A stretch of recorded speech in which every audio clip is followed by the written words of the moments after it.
예배소서 5장 15절에서 17절 말씀 다 같이 읽습니다. 시작. 그런즉 너희가 어떻게 행할지를 자세히 주의하여 지혜 없는 자 같이 하지 말고 오직 지혜 있는 자 같이 하여 세월을 아끼라. 때가 악하니라. 그러므로 어리석은 자가 되지 말고 오직 주의 뜻이 무엇인지 이해하라. 아멘. 이번에 하나님께서 참 큰 은혜와 사랑을 베푸셔서 아내와 함께 부부 배낭 여행을 한 19일 동안 제주도, 또 속초, 설악산, 또 동경 일본, 그리고 마지막으로 서울에 와서 아내와 함께 인터넷 사역하다가 예, 지난주 목요일 날 밤에 무사히 도착했습니다. 제가 요번에 일본에 갔을 때 사랑하는 딸 예리와 어, 한 2박 3일 틈틈이 시간을 같이 보내면서 좀 두드러지게 한 가지 예리에 대해서 아빠로 좀 느낀 점이랄까, 좀 무엇을 제가 예리에게 보았냐면, 예리가 한 세네 번 저희 부부 앞에서 시간이 너무 빨리 간다.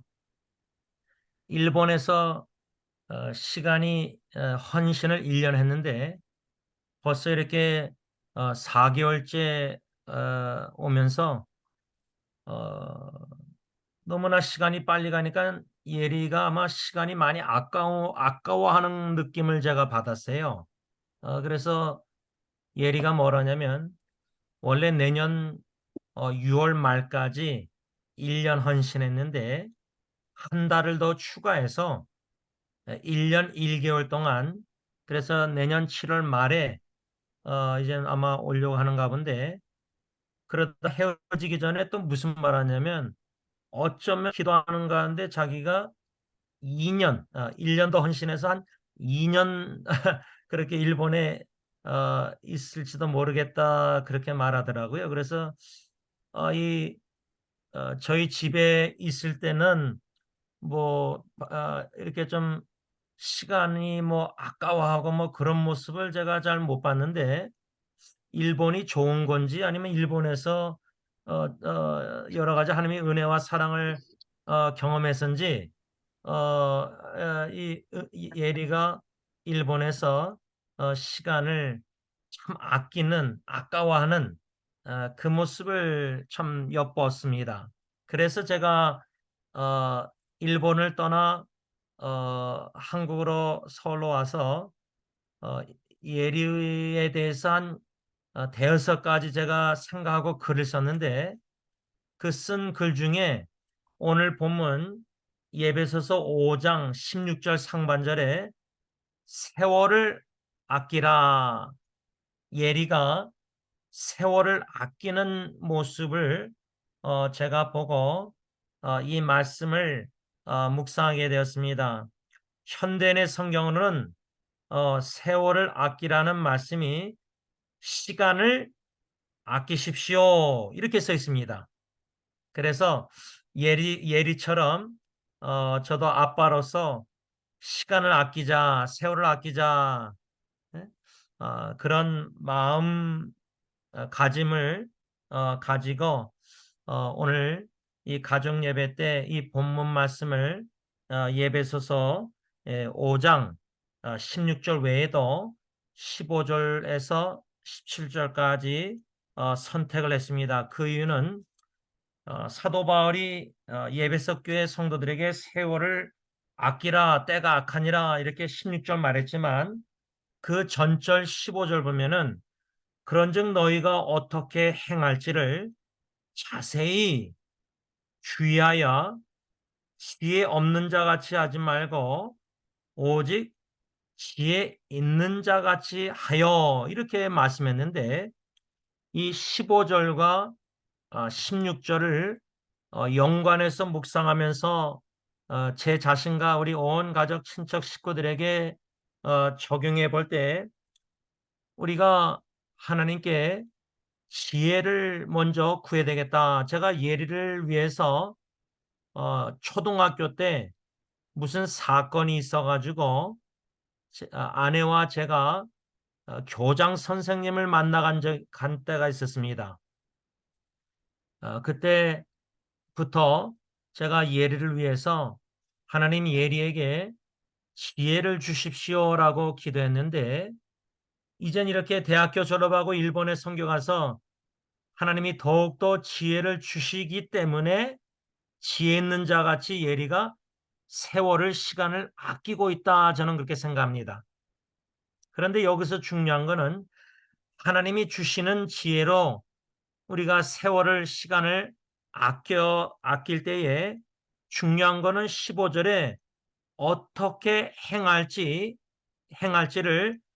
자세히 주의하여 이렇게 썼는데 현대의 성경으로 이 15절과 16절을 연관해서 적용하자면 악한 시대에 우리 모두가 지혜 있는 사람처럼 세월 시간을 아껴서 어떻게 살아야 할 것인가를 조심스럽게 살펴야 된다. 그 말입니다.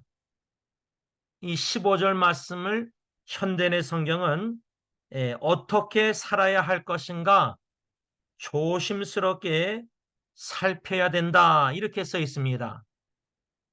그래서 저는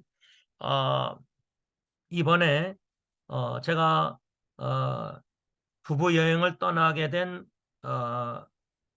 궁극적인 목적은 제 아내가 제주도에서 그 한라산을 오르락내리락 2번이나 그 울트라 마라톤 달리기 100km를 뛰러 간 건데 100km는 이젠 60마일입니다.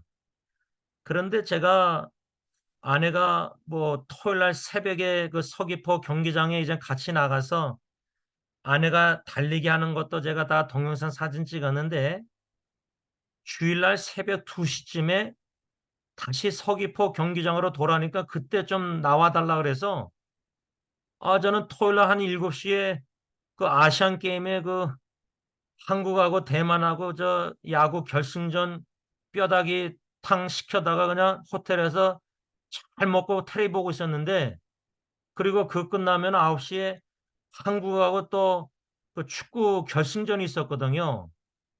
근데 아내가 전화 와서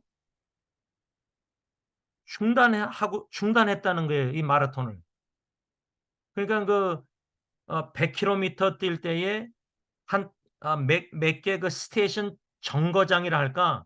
거기서 이제 뭐 물 같은 거 뭐 이렇게 음식 같은 거 화장실도 보고 막 그러는데 5번째 정거장에 도착해서는 그때가 저녁 7시였습니다. 비가 오고.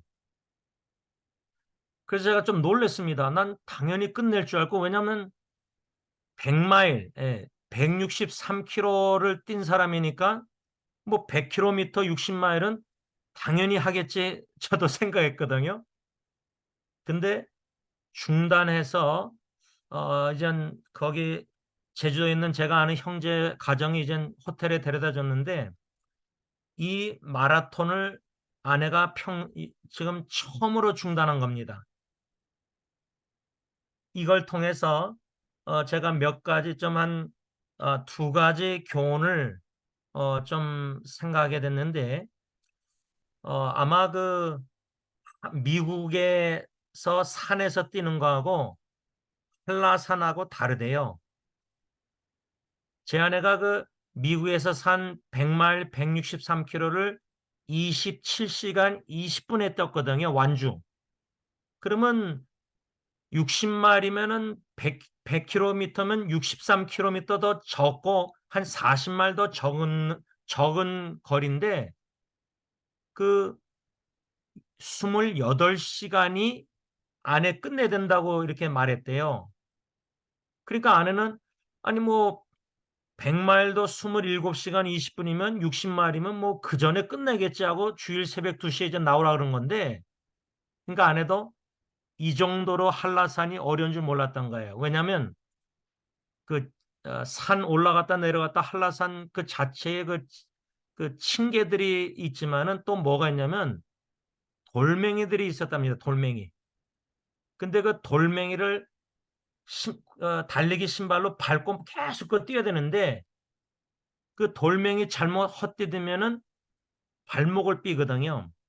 근데 아내가 미국에서도 산에 뛸 때 발목을 뼈가지고 이게 치료를 받았는데 그래서 자세한 내용을 제가 나중에 이제 아내가 다 얘기할 때 한 두 가지 교훈을 받았는데 첫째 교훈은 두려워하지 말자. 다시 말하면 우리가 지혜 있는 자 같이 이 악한 시대에 시간과 세월을 아껴서 어떻게 살아야 할 것인가 조심스럽게 살펴야 되는데 그것을 이제 17절에는 그러므로 어리석은 자가 되지 말고 오직 주의 뜻이 무엇인지 이해하라. 그러니까 오늘 본문 에베소서 5장 15절에서 17절 말씀은 적용하자면 이 악한 시대에 우리가 하나님이 주신 지혜로 세월과 시간을 아껴서 어떻게 살아야 될지 조심스럽게 살필 때에 무엇을 살펴야 되냐면 어떻게 주님의 뜻을 이루어드릴까? 주님의 뜻이 무엇인가 깨달아 알아서 그 주님의 뜻을 세월을 시간을 아껴서 이루어드리는 삶을 살아야 되는데 그 주님의 뜻이 무엇일까 할 때 아내의 그 경주를 통해서 첫 번째 얻는 교훈은 주님의 뜻은 두려워하지 말라 그 말입니다. 그 두려움이란 제가 볼 땐 그 돌멩이들이 많은데 제가 사진을 보니까 참 돌멩이들이 많더라고요. 근데 어, 아내 말로는 그 신발을 바꿔 신었습니다. 왜냐면 신발이 푹신한 걸로 돌멩이를 밟고 지나가면은 그게 더 위험하대요. 오히려 신발이 더 단단한 걸 신어서 천천히 뛰지 말고 돌멩이는 더 그냥 빨리 뛰어야 된대요. 근데 그걸 몰랐던 거죠. 그 기술을 그런 상황에서 어떻게 되는 건지. 그래서 왜 그럴까 그냥 저는 잘 모르지만 푹신한 신발을 신고 돌멩이를 밟고 밟으면서 뛰면은 오히려 다리가 신발이 푹신해서 안 다치고 더 좋을 줄 알았는데 그게 아니라는 거예요. 그러니까 우리가 이 달리기에 이런 것도 통해서도 영적 교훈을 좀 얻을 수 있는데 우리가 신앙의 경주를 완주함에 있어서 중단하고 포기하고 싶은 마음이 많이 드는 이유 중에 하나가 뭐냐면 두려움입니다. 근데 그 두려움이 왜 있을까 할 때 달리기로 말하자면 돌멩이들이 있는데 우리 어, 신앙의 경주에는 돌멩이와 같이 여러 가지 신앙의 여정의 길에 어려운 고통스러운 힘든 예상치 못한 일들이 많을 때 두려움이 그 돌멩이 상황을 보고 두려우면은 좀 푹신한 신발 예를 들면 이렇게 좀 뭔가 우리가 이해를 못하고 그렇게 오해해서 잘못된 좀 맞지 않는 그런 신발을 신을 수가 있다고 저는 생각하는데 결국 그거를 아내가 어떻게 알고 좀 단단한 신발로 바꿔 신어서 이제 뛰었는데 문제는 비가 오고 어둡고 67km를 뛰었으니까 한 33km가 더 남았던 거예요. 14시간을 이미 다 뛰었어요. 그러니까 어려운 그 코스는 거의 다 뛴 것 같은데 이제 중단하게 돼서 많이 이제 후회하지만 이걸 통해서 첫 번째는 우리 신앙의 경주에 돌멩이들이나 여러 가지 어려운 일들 상황들을 접할 때에 두려워하지 말자. 두려움을 극복하고 이겨야 되겠다. 그래서 생각난 말씀이 이사야 41장 10절입니다. 예, 제 어머님이 제일 좋아하시는 성경 구절이 생각나는데 두려워하지 말자. 그러기 위해서는 하나님이 우리와 함께 하신다. 이 임마누엘 믿음이 얼마나 중요한가.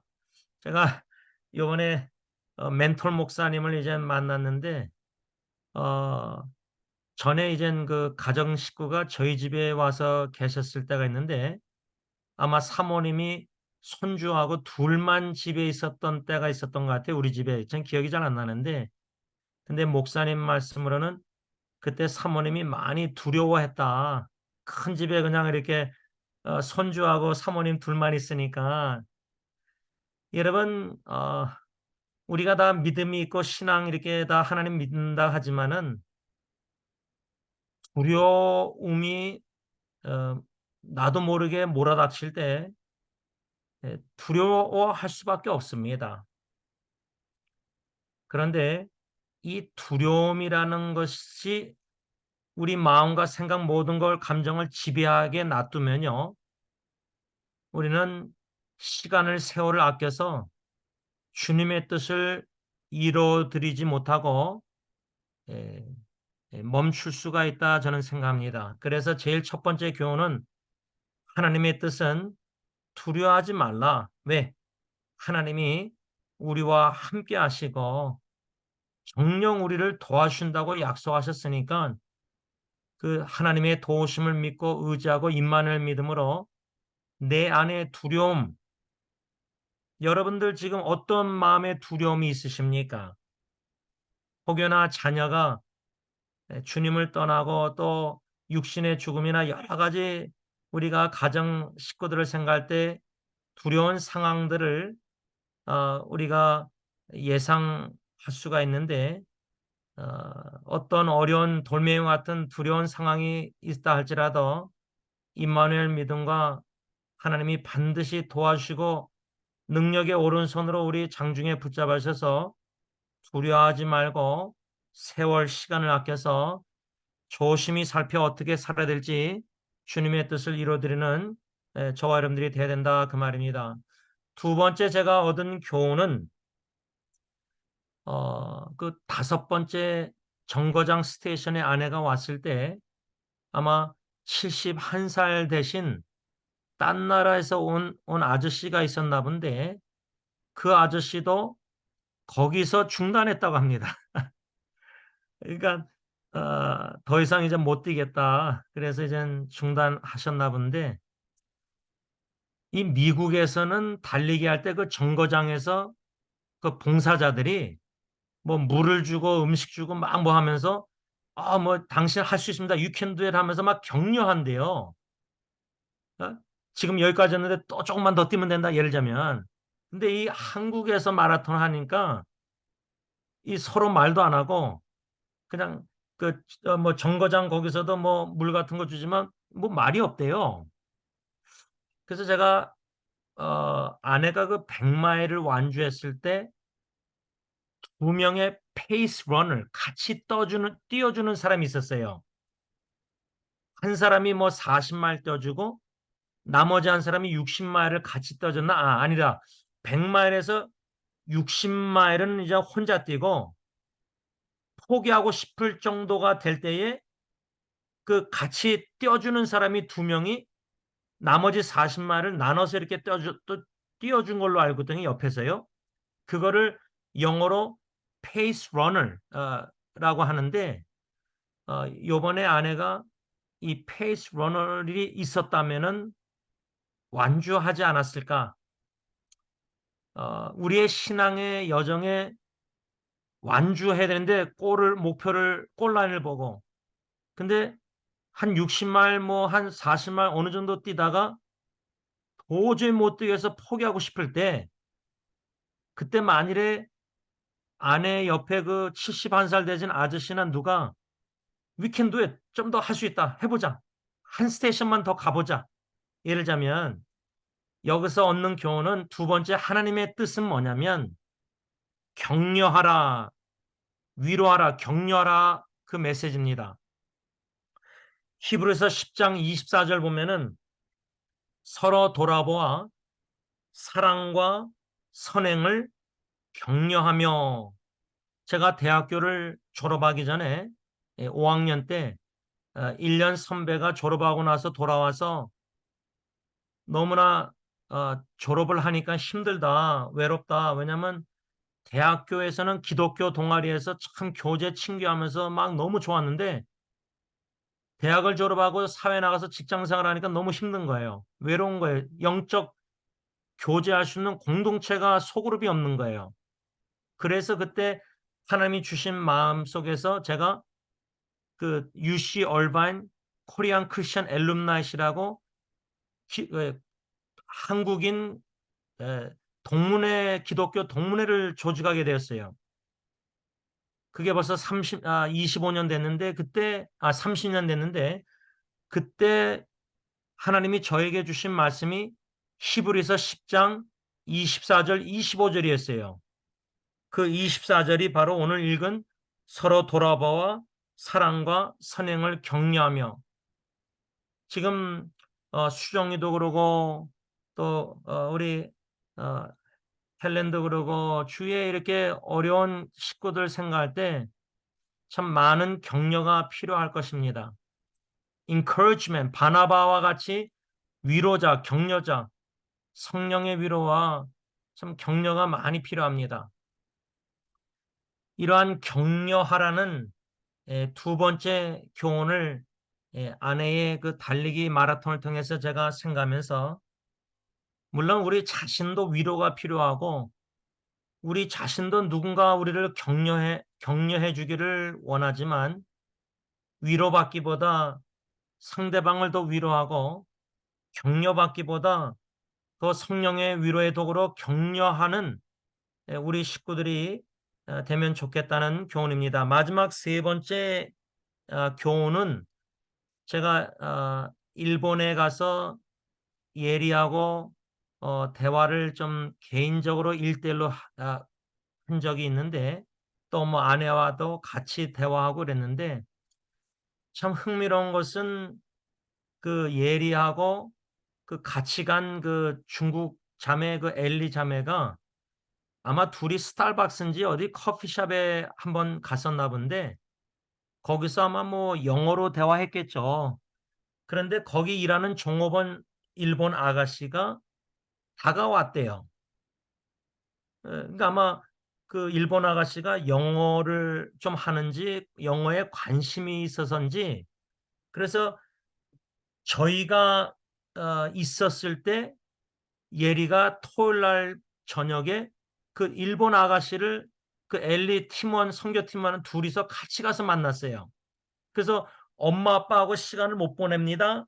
그 사람 만나러 가야 됩니다. 그래서 만나러 가서 그리고 저희는 이제 월요일 날 아침에 이제 비행기 타고 서울로 왔는데 그 월요일 날 저녁에 오후에도 또 다른 그 종업원 그 스타벅스 커피숍에 이르는 일본 예수 안 믿는 종업원 아가씨가 자기 친구를 또 데리고 나와서 또 월요일 날 보니까 나중에 제가 인스타그램 사진 보니까 동영상 네 명이 만났더라고. 네 명이 예리하고 엘리하고 그 믿지 않는 일본 여자들 두 명. 근데 예리가 뭐라 하냐면 주로 그 언어 일본어 배우는 랭귀지 그 스쿨에서 여러 나라 사람들하고 이제 다가가고 이렇게 그러는데 이 일본 종업원 커피숍에 이런 케이스는 처음인가 봐요. 누군가 자기들에게 다가와서 좀 만나자. 그래서 제가 예리에게 뭐라 했냐면 구약 성경에서는 하나님이 선택한 이스라엘 백성들과 함께 하심으로 기적과 여러 가지 구원의 역사 이루심으로 이방인 나라들에게 매력, 자석처럼 끌리게 만드셨다. 신약에 와서는 이제는 가서 제자를 삼으라 가는 거지만 구약에서는 이방인들이 이스라엘 백성들에게 오게 만드셨다. 제가 그런 거를 좀 얘기하면서 너가 여기서 다가가고 이렇게 영혼 구원하려고 복음 전하려고 믿지 않는 사람 다가가고 있는데 이렇게 너하고 엘리하고 커피숍에서 영어로 대화하다가 종업원이 오히려 너한테 다가오게 하시는 것도 하나님의 역사다. 이거 좋은 기회다. 그리스도의 사랑으로 다가와서 섬기고 또 성령의 인도하심 따라 그래서 제가 막 억지로 복음 전하려고 하지 말고 그냥 친구를 삼듯이 만나서 친교하면서 성령님이 성령님이 하나님의 때에 복음을 전하게 하실 거니까.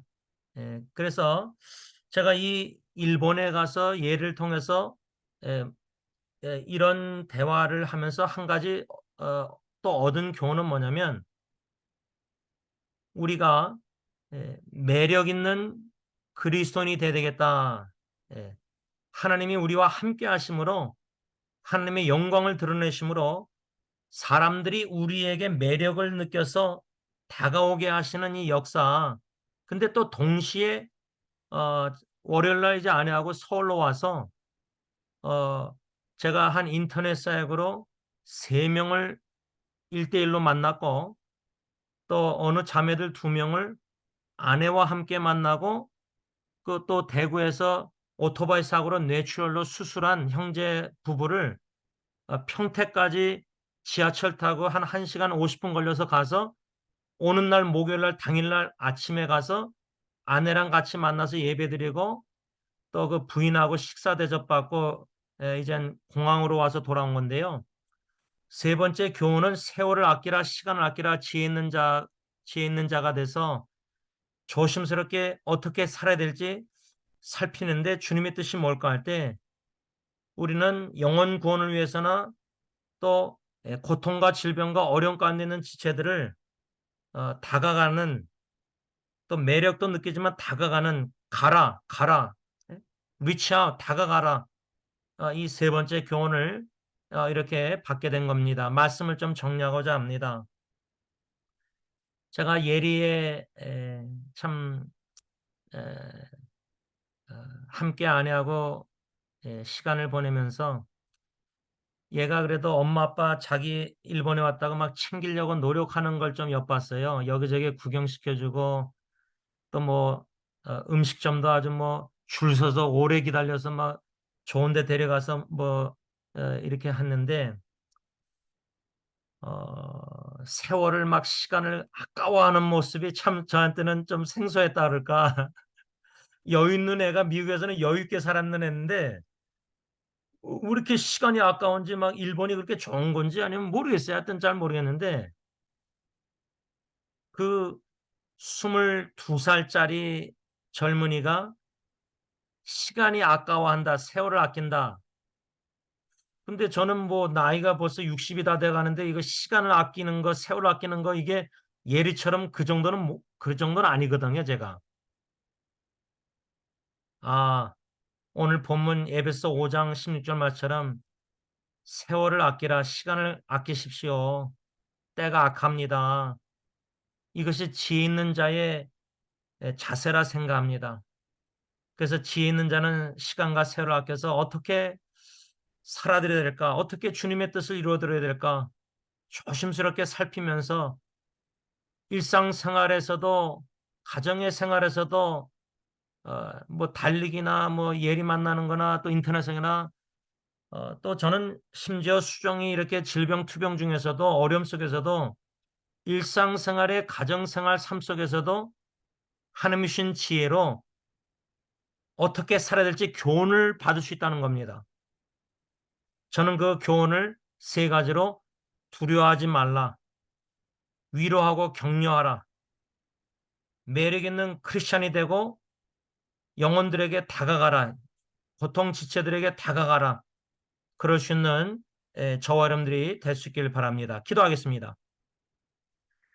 사랑해 주님, 다시 오실 예수 그리스도의 재림을 학수고대하는 저희들, 때가 악한 이 말세지 말에 마귀 사탄 우는 사처럼 믿는 자라도 유혹하려고, 미혹하려고, 넘어뜨리려고 참으로 악한 세대임을 우리가 깨달아 알게 하시고, 이 악한 시대에 오늘 본문 예배소 말씀처럼 어떻게 시간을, 세월을 아껴서 지혜 있는 자 같이 어떻게 살아야 될지를 고민하고 씨름하고 기도하고 간구하는 가운데, 하나님의 말씀을 통해서도 교훈을 받지만, 일상생활의 가정생활에서도, 배우자나 자녀를 통해서도, 부모님을 통해서도, 부부를 통해서도 서로 배워서 주님의 뜻을 깨달아라, 순종하며 살아들이다가 하나님께 영광 돌리며 하나님 앞에 서서 칭찬받는 우리 온 가정 친척 식구들 모든 형제자매들이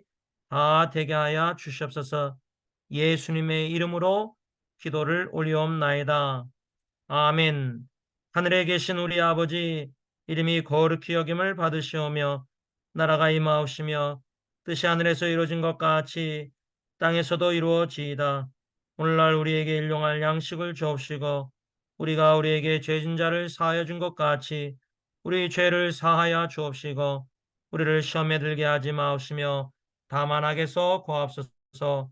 대개 나라와 권세와 영광 아버지께 영원히 있사옵나이다. 아멘.